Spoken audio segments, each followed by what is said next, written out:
আসসালামু আলাইকুম ওয়া রাহমাতুল্লাহি ওয়া বারাকাতুহু। ইন্নাল হামদুলিল্লাহি ওয়াহদা ওয়াসসালাতু ওয়াসসালামু আলা মান লা নাবিয়্যা বা'দা, আম্মা বা'দ। সম্মানিত দর্শক এবং শ্রোতা মণ্ডলী, আজকে একটা ব্যতিক্রমধর্মী বিষয় নিয়ে আমি কথা বলতে চাচ্ছি। সেটি হচ্ছে দ্রব্যমূল্যের ঊর্ধ্বগতি। দ্রব্যমূল্যের ঊর্ধ্বগতি আমি এ বিষয়ে নতুন করে বলার কিছু নেই। গোটা বাংলাদেশে আলোচিত একটি বিষয় এটা, যে দ্রব্যমূল্যের ঊর্ধ্বগতি। রমজান মাস পার হয়ে গেল আমাদের। রমজান মাসে যেভাবে বাংলাদেশ সিন্ডিকেট থেকে শুরু করে প্রত্যেকটা জিনিসের দাম বৃদ্ধি পেয়েছিল, আমি বাস্তবিক অর্থে বাজারে গিয়ে বাজার করে যেটা দেখলাম সেটা হচ্ছে আরও একটি বিষয় আমার মাথায় এসেছে। সেটা হচ্ছে যে বিশেষ করে আমি গতকালই কাউরান বাজারে মুরগির মাংস দেখলাম 180 টাকা কেজি, পোলট্রি মুরগি। আর সেই একই মুরগির মাংস যখন আমি আরেকটা বাজারে যাচ্ছি সেখানে 210 টাকা কেজি। এই যে 20-30 টাকা 40 টাকার যে ডিফারেন্ট 1 কেজি মাংসের প্রতি বা 1 কেজি মুরগি। ইভেন আরেকটা মুরগি নিতে গেলাম, সেটা হচ্ছে লাল মুরগি, সেটা 210 টাকা এবং 350 টাকা এবং 390 টাকা। সামান্য একটু ডিফারেন্সের মধ্যে একটু জায়গার পার্থক্যের জন্য এত কম বেশি দাম। এই মনিটরিংটা যদি সরকার করতে পারত, যদি সরকারের পক্ষ থেকে তার কর্মচারীরা বা তার প্রশাসন যদি এটা করতে পারত, তাহলে আমার মনে হয় যে প্রত্যেকটা জিনিসের দাম, শুধু মুরগি বা গরু বা ছাগল এরকম না, বরং বিভিন্ন সবজিতেও, যেমন পটল, তারপর বরবটি, এগুলোতেও আমরা দেখলাম যে প্রত্যেকটা কেজিতে 10 টাকা 20 টাকা 30 টাকা পর্যন্ত বেশি নিচ্ছে বিভিন্ন জায়গা ভেদে।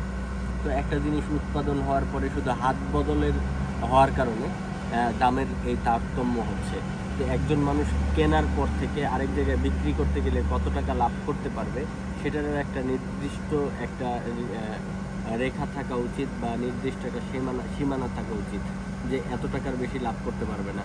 এটা যখন দেখবে, মনিটরিং করবে ভালোভাবে এবং দুর্নীতিমুক্তভাবে যদি মনিটরিং করে, তাহলে আমার মনে হয় যে বাজারে এই দ্রব্যমূল্য একটু হ্রাস পাবে বা কম মূল্য কমানো সম্ভব হবে বলে আমার মনে হয়। তাই এমনিতেই এই তীব্র গরম এবং এর মধ্যে যদি বাজারে গিয়ে আবার দ্রব্যমূল্যের দামও বেশি হয়, তাহলে এই ক্ষেত্রে মানুষের জন্য খুবই ডিফিকাল্ট হয়ে যায় বা কষ্টকর হয়ে যায়। তাই প্রশাসন এবং সরকার বা বাংলাদেশে যারা নেতৃত্বস্থানীয় লোক আছে তাদের দৃষ্টি আকর্ষণ করে বলবো, আপনারা যাদের যেখান থেকে সামর্থ্য আছে তারা সেখান থেকে দ্রব্যমূল্য কমানোর জন্য যে পদক্ষেপ নেওয়া দরকার সেই পদক্ষেপগুলো নেবেন বলে আশা করি, এবং মানুষদেরকে সুন্দরভাবে তারা ক্রয় ক্ষমতার মধ্যে যেন তারা ক্রয় করতে পারে।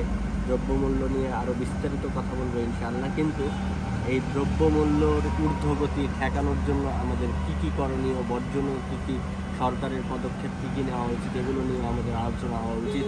আমাদের আলেম সমাজদেরকে এই বিষয় নিয়ে কথা বলা উচিত, সাধারণ মানুষদের কথা বলা উচিত, ব্যবসায়ী যারা আছে তাদেরকেও সদয় হওয়া উচিত, এবং সবার সামগ্রিক প্রচেষ্টায় আমরা এই দ্রব্যমূল্যের ঊর্ধ্বগতি ঠেকাতে সক্ষম হব বলে আমি মনে করি। আল্লাহ আমাদের এই দ্রব্যমূল্যের ঊর্ধ্বগতি ঠেকানোর তৌফিক দান করুক, আমিন।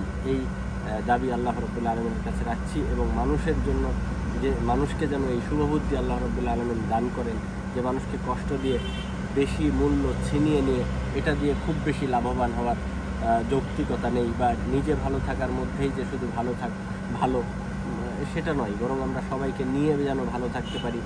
এই জন্য দ্রব্যমূল্যর দিকে আমরা প্রত্যেকটা স্তর থেকে লক্ষ্য দিব, এদিকে দৃষ্টি দেওয়ার জন্য আমি সকলকে অনুরোধ জানাচ্ছি, এবং আমরা এই অনুরোধ করছি যে যেন আমরা সকলেই মিলে সুন্দরভাবে খেয়ে ক্রয় ক্ষমতার মধ্যে আমরা আমাদের জীবন পরিচালনা করতে পারি।